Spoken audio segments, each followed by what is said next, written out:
है विपत्ति जब आती है, कायर को ही दहलाती है।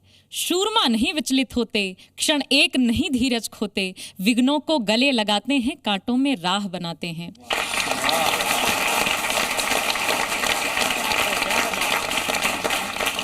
राष्ट्रकवि रामधारी सिंह दिनकर जी की इन पंक्तियों के साथ मैं माँ हिंदी की बेटी साक्षी तिवारी आप सबका बहुत बहुत स्वागत करती हूँ, अभिनंदन करती हूँ।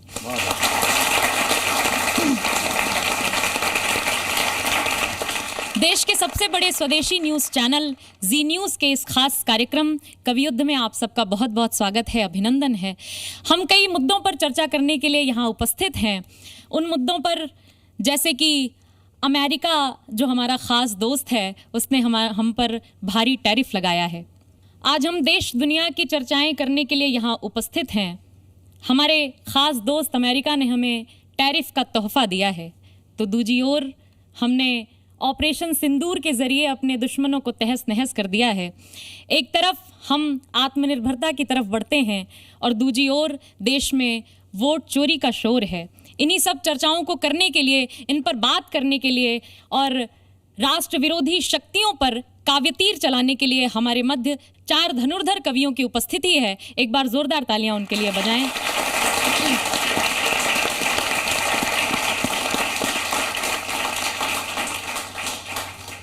आइए कवियों से आपका परिचय कराती हूँ और परिचय की श्रृंखला में सबसे पहले कवि हमारे आदरणीय महाराणा प्रताप की प्रतापी धरा से पधारे राजस्थानी तेवर और चौहानी तेवर के साथ विनीत चौहान जी का जोरदार तालियों से स्वागत करिएगा।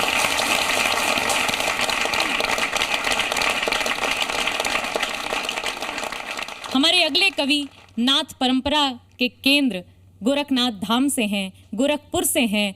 नीर गोरखपुरी जी का जोरदार तालियों से स्वागत करिएगा।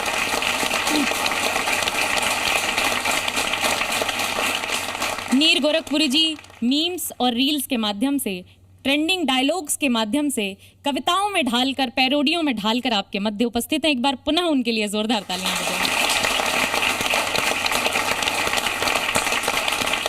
बाबा विश्वनाथ के धाम बनारस से, जहां चुनाव हरा दें तो मुख्यमंत्री बना देते हैं और जहां के लोग चुनाव जिता दें तो प्रधानमंत्री बना देते हैं, ऐसे ही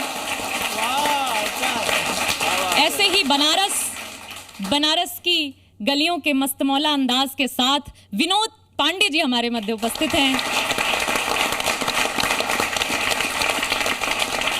हमारे अगले कवि जो राजनीति पर हास्य लिखते हैं, राजनीति को गाकर हास्य के माध्यम से आपको हंसाने का हुनर रखते हैं। हास्य की काव्य कुशलता के साथ कुशल कुशलेंद्र जी हमारे मध्य उपस्थित हैं। एक बार जोरदार तालियां उनके लिए भी बजाएं।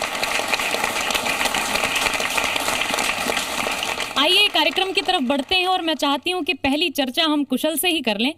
कुशल, इन दिनों बर्फ और आग को हमने गले मिलते हुए देखा, यानी ट्रंप का और पुतिन का मिलना वैसे ही था जैसे क्रिकेट के 2 कप्तान टॉस करने के बाद, सिक्का उछालने के बाद अंपायर से पूछ रहे हो कि पहली बैटिंग कौन करेगा। बहुत अच्छे हैं। अमेरिका और रूस का मिलना वैसे ही तो था जैसे मुर्गे और लोमड़ी मिलकर मुर्गी को बचाने की योजना कर रहे हो। मैं चाहती हूँ कि कुशल इस पर आप कुछ कहना चाहें तो। बहुत आभार। ट्रंप और पुतिन की दोस्ती की बात है तो साक्षी, मैं तो सिर्फ इतना कहूंगा, ट्रंप और पुतिन की दोस्ती उतनी ही मजबूत है जितना कि दुनिया में चाइनीज माल। बहुत अच्छे। 4 पंक्तियां सुनाता हूं, सुनिएगा। कि जो दिख रहा था खुश वही खफा निकल गया, भारी जिसे माना था वो हल्का निकल गया।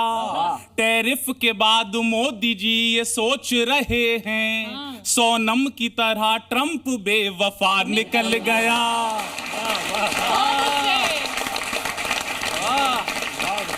दुश्मन न करे दोस्त ने वो काम किया है, ये उम्र भर का गम हमें इनाम दिया है। ताली बजाओ मिलके सारे जोर जोर से, ताली बजाओ मिलके सारे जोर जोर से।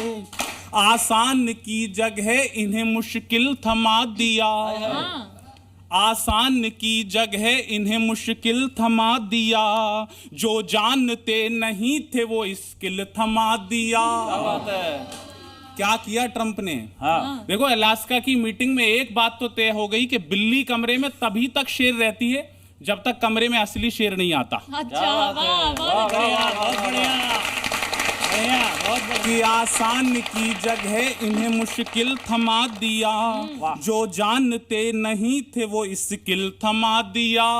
मोदी जी ने तो दोस्ती में दिल थमा दिया, पर ट्रंप ने तो दोस्त को ही बिल थमा दिया। क्या बात है, दुश्मन न करे दोस्त ने वो काम किया है, ये उम्र भर का गम हमें इनाम दिया है। ताली बजाओ मिलके सारे जोर जोर से।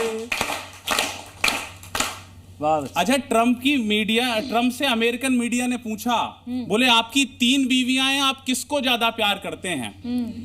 तो ट्रंप ने कहा कि मैं टैरिफ से ज्यादा प्यार करता हूं, क्योंकि वो कभी नाराज नहीं होती।